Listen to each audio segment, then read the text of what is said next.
kababayan, gaya nga ng sabi ko, kung may mga pumapabor, meron din naman mga tumututol. Katulad na lamang mga kababayan, nito pong si former Justice Carpio, na kung saan talagang po siya, talagang tutol po siya. Sinasabi niya dito na walang violation, na 1-year bar rule na nangyari dito po sa article of impeachment ni Sara Duterte or laban kay Sara Duterte. So ito, i-play po natin.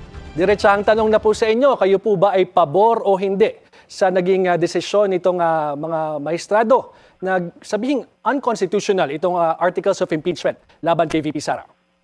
Well, may mga question kami dahil yung Tama. Eto, tama yung sinasabi ni Ma'am Lori Mambawag. Unfair sa mga dating na-impeach nang walang laban. 'Di ba? Unfair talaga. ruling nila na labag sa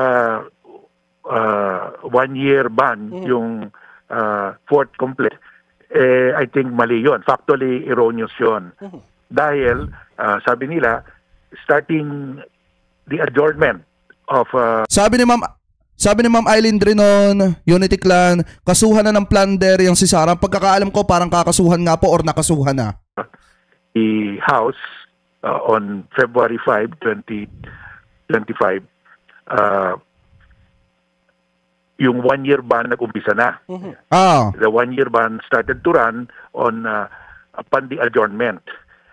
Pag ganyan, yung fourth complaint naman was actually voted upon by the plenary before the adjournment. Okay. Dahil before nag-adjourn sila, pinasa nila yung fourth complaint. They acted and voted on fourth complaint.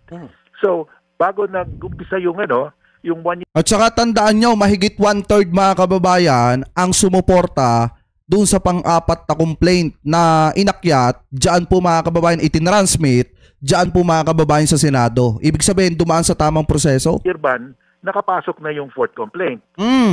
So, ang mali nila, akala nila, hindi binoto. The House did not act on the fourth complaint. Sabi nila, hindi raw the House did not act and vote upon the fourth complaint. Pero the records will show the House actually acted and voted on the fourth complaint. So factually, may mali sila. So yung conclusion nila na the fourth complaint cannot be considered filed on time because the 1-year had started to run. Mali yun because before the 1-year ban started to run, the House voted to approve it. Tama. Hindi nila alam na meron palang approval. Pero pag-usapan po natin, Justice, itong definition nila ng initiated impeachment complaint. Kasi nga po sinasabi naman ng Supreme Court na yung naunang tatlong impeachment complaint was initiated dahil hindi daw po inaktuhan ng liderato ng Kongreso. Sabi dito, 5 ang kaso ni Sara kahit makaligtas siya sa impeachment. Alam naman po natin ang bagal mga kababayan ng ang bagal ng proseso ng paggulong ng batas dito sa Pilipinas. Lalo na sa mga korte, sa mga hukuman po natin. Napakabagal po talaga, lalo na makakalaban nila dito, anak ng dating presidente. Ngayon, isipin nyo, kung sakali mga kababayan na makasuhan ngayon si Sara Duterte, matagal pa po uusad yung kaso na yan. Makakatakbo pa si Sara Duterte sa pagka-presidente at pag naging presidente po siya, lahat ng mga kasong yan mga kababayan, hindi po basta-basta pwedeng kay Sara dahil meron po siyang immunity suit. Dahil nga kung siya ay magiging presidente, meron siyang immunity suit, bawal siyang kasuhan dahil makakaabala lamang po yan sa kanyang trabaho mga kababayan. Pakitama na lamang po ko kung ako po ay mali. Kaya nga mas maganda, ma-impeach po siya kung siya mapapatunayang nagkasala para hindi na po siya makatakbo sa kahit na ano pa man pong posisyon po dito sa ating bansa. Anyway, ipagpatuloy pa natin. And in fact, sinasabi niya po doon na it was shelved and at the same time ay dismissed in effect. Pero dapat daw po, pero it's opposite po nung definition na alam natin na kailangan na refer doon sa Committee on Justice. Ano po? Ang cut-off date nila, sabi, initiated, dismissed, terminated when Congress adjourned on February 5, Tama. 2025. Katulad ng sinabi ko, before they adjourned 7:15 in the evening, January 5, 7:15. Pero sometime in the afternoon, early afternoon, of the same day, they voted to approve the fourth complaint. So nauna yung approval. There was actually an approval. Yes, bago magsara ang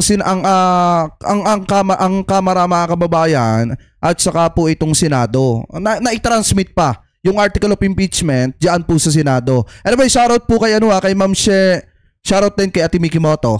Kalagay sa decision, hindi raw in-approve ng plenary.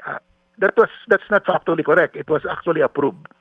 Tama. So, po ba pwedeng i-assert ng legislative branch yung sinasabi po nilang exclusive power nito sa impeachment at magpatuloy dito sa impeachment trial despite the decision of the Supreme Court? Well, the Constitution says the Senate has the exclusive sole power to try and decide. Yung House naman has the exclusive power to initiate. Pero under the Constitution, the Supreme Court can intervene if there is a violation of the Constitution. Ang violation sinasabi nila, yun nga, yung fourth complaint was not approved within the 10 session days. Yun ang, dahil sabi nila, it was not taken up. Actually, it was taken up by the plenary on... Exactly. Kaya po nagkaroon ng, na-recognize po ng body na nagkaroon. Yes. So, it was actually taken up. So, there is no violation of the Constitution. Tama. Dahil it was taken up and approved on the last day, the 10th session day. Kasi you have until the 10th session day to act and you acted on the 10th session day. So, pasok ka pa rin. You did not violate the Constitution because the Constitution gives you 10 days, 10 session days. If you acted on the 10th session day, wala pa ring violation. But if you act on the 11th session day, hindi na pwede. Opo. Justice, pag-usapan naman natin yung sinasabing due process, po? Kasi ang binabanggit din po doon sa ruling ng Supreme Court ay kailangan may due process na ibinibigay sa respondent. And meron siyang idinagdag na mga steps or mga karagdagang dapat gawin o ensure para sa kapakanan daw po ng respondent na makasagot. What is your reaction to this? Well, first of all, the Constitution says once approved by 1/3 at least of the House members, yung resolution, nakalagay, shall constitute the articles of impeachment and trial by the Senate shall proceed forthwith.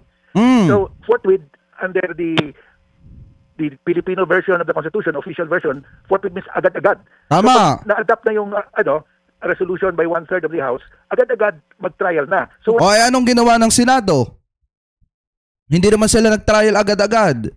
Bagkos binola pa ng binola ni Senate President Chis Escudero ang mga kababayang Pilipino po natin na kahit dumating ng July or after ng sona ng Presidente, magkakaroon ng trial, tatawid sa 28th Congress. Yan po yung mga sinasabi niya nung mga panahon na inuuto-uto niya ang mga kababayang Pilipino po natin. Kaso ang problema, ano ang nangyari ngayon? Kaya nga sinasabi ko sa inyo mga kababayan, kanina pa na may kasalanan dito, eto pong si Chis Escudero. Kasi biruin nyo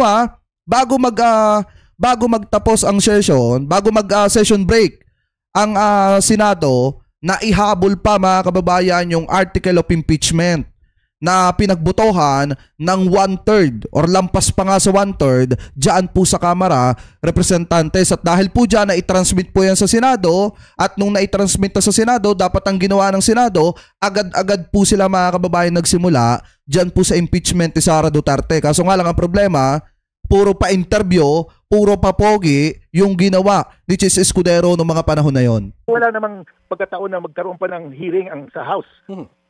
And may mga... That's one, very clear ang Constitution na agad-agad, pag na-approve na yung resolution by 1/3 of the members of the House, agad-agad padala na yung sa Senado para mag-trial na. Tama. So walang hearing actually under the wording of the Constitution, wala naman nakasabi doon na may hearing sa plenary. Secondly, pag it's physically impossible to conduct a hearing dahil pag final mo on the last day, pasok pa rin yan. Allowed yan. Last day. Paano ka mag-hearing magla-last day na? Ang tanong ko ngayon, Justice, overreaching ba ang Supreme Court pagdating sa usaping ito dahil sa mga karagdagang policies na wala naman sa konstitusyon? Well, ang standard dyan, since the Constitution says the House shall have the sole power to initiate impeachment and the Senate has the exclusive power to try it, hindi makapasok that Supreme Court cannot intervene unless there is a specific violation of the Constitution. Tama. Wala namang specific violation dahil yung sinasabi ng Supreme Court violation na you violated the 1-year bar rule, wala namang violation dahil inapprove naman ng House, ng plenary ng House, yung fourth complaint within the 10th day. They did not act beyond, outside of the 10 days. They acted within the 10 session days. So walang Kaya kung titingnan nyo, pasok na pasok talaga. violation, cannot point to a violation. Opo. So hindi pwede mag-intervene dahil exclusive power at saka sole power. Opo. Kung You scenario, can only come in, the Supreme Court can only come in pag may specific violation. okay. Scenario lang po, Sabi nila, Justice. ang violation daw na they violated the 1-year bar rule, but based on the records, official records of the House, wala namang violation. Opo. Oh. Well, scenario lang po kung sakaling ang Senado po, they push for the impeachment trial of Vice President Sara Duterte. May magagawa po ba dito ang Korte Suprema, or what will be the scenario like kapag ganyan ang sitwasyon? Well, I think we don't have to do that yet, no? Dahil the House can still file a motion for reconsideration. Okay. To point out na mali yung factual appreciation ng Supreme Court. Sabi kasi ng Supreme Court, wala namang kayong approval. Actually, may approval. May record na inapprove yan on the 10th day. So, that means walang violation ng 1-year bar rule. Tama. Kaya dapat pag-aralan mga kababayan ng Korte Suprema yung naging desisyon po nila. Kasi wala naman po talaga mga kababayan violation na nangyari. Kung makikita nyo mga kababayan, unang-una pa lang pinagbutuhan po yan, mahigit 1/3 yung bumoto, kaya po na-transmit yan mga kababayan sa Senado. And then, bago mag-session break itong Senado, umabot pa mga kababayan yung pagtatransmit ng article of impeachment or ng mga impeachment complaint dyan po mga kababayan sa Senado. Kaso nga lang ang problema, hindi po nila inaksyonan yan. Curious lang po ako, dapat Justice. yan, ang next step niyan, ang gagawin dapat, mag-motion for recon yung House. Okay. Curious lang po ako, Justice, kasi kayo matagal yung nakatrabaho yung karamihan sa mga justices sa Supreme Court, ano po, at unanimous ang decision nila pagdating sa usaping ito. Nagulat po ba kayo dito, or did you expect at least someone or somebody from the Supreme Court na sana ay hindi pumayag? Ay, shoutout po sa inyong lahat ha. Siyempre, pag appointed ka ni Digong, digay kahit alam nyo may problema, itutuloy nyo pa rin. Appointed ka kailangan mo magbayad ng utang na loob. Dahil unusual yun eh. Remember, si Attorney Torion at saka yung Law Office on behalf of VP Sara nag-file ng petition sa Supreme Court. Inupuan ng Supreme Court for a long time, hindi nag-require ng comment sa House. In fact, up to now, walang comment. Ang ginawa ng Supreme Court, instead of a comment, issued an order asking for specific questions. Hindi comment yan, ha? Normally, pag idabla ka, you can answer. Yes. For due process, you have to be given the chance to answer or to comment, di ba? Eh, ngayon, walang ganyan. Diniretso nila at they sent several questions. Kaya Tama. hindi nila nalaman na meron palang the House actually voted on that fourth plane. Because hindi nagkaroon ng oral argument eh. Dapat may oral argument. Katulad yung sinasabi ni former Chief Justice Panganiban, dapat may oral argument para makita kung ano yung problema. Opo. O kaso nga lang ang problema, mukha atang basta na lamang po nagdesisyon ang ating Korte Suprema. Yun po yung tinutukoy dito mga kababayan siguro ni former Chief Justice Antonio Carpio na walang nangyaring argument and then nagulat na lang ang lahat, may ganun desisyon na. May chance po ba na, let's say, may nag-file ng motion for reconsideration, may chance pa po ba nito na magkaroon ng binabanggit nyo na oral arguments in relation to this? Kasi nga, based on factual appreciation na binabanggit nyo po, nagkulang ang Supreme Court pagdating dito. Well, I expect that there will be, no? Dahil napaka-importante, how will they determine kung ano talaga yung factual issue? What really happened? Yun ang issue eh. Because this case cannot be decided in a vacuum. Dapat the facts are there at saka na-establish yung facts. Tama. Okay. Moving forward po, ano po ang mga i-expect natin? Kayo po ba mismo ay dudulog sa Korte Suprema? Well, not yet. No? We're thinking of intervening pero wala pa. Dahil if the House will file a motion for reconsideration, we will just wait for that. No? Pero pwede pong remedy din na kayo po ay mag-intervene. The ordinary taxpayers can intervene, pero pag nag-file ng motion for recon yung House at saka tama naman yung MR nila, hindi na kami pwede, hindi na kaya. Alright. Retired Supreme Court Senior Associate Justice Anton. Ayan mga kababayan, kung titingnan nyo, napakaliwanag nung sinabi dito ni former Chief Justice Antonio Carpio na talagang wala naman talagang violation na nilabag ang Kamara mga kababayan dahil unang-una pinagbutuhan yan ng halos mahigit 1/3 and then bago mag-session break ang Senado talagang umabot pa mga kababayan yung kanilang pagtatransmit sa Senado ng mga article of impeachment at dahil po dyan dapat inaksyonan po yan ng Senado. Kaso nga lang gaya ng sabi ko kanina, saglip na aksyonan po yan ng Senado.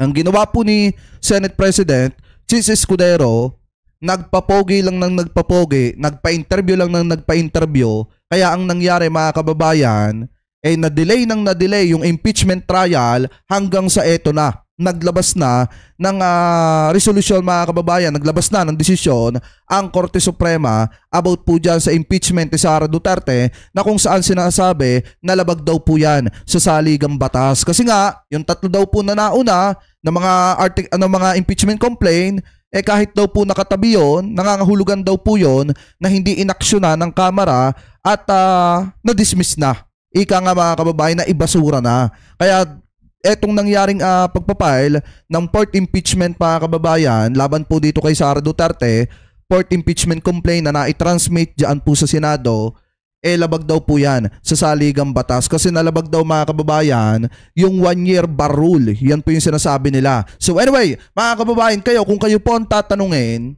ano po ang masasabi ninyo mga kababayan sa naging desisyon ng Korte Suprema na ang karamihan dyan ay mga appointee di umano ni dating Pangulong Duterte dito po sa impeachment ni Sara Duterte. So comment below na lamang po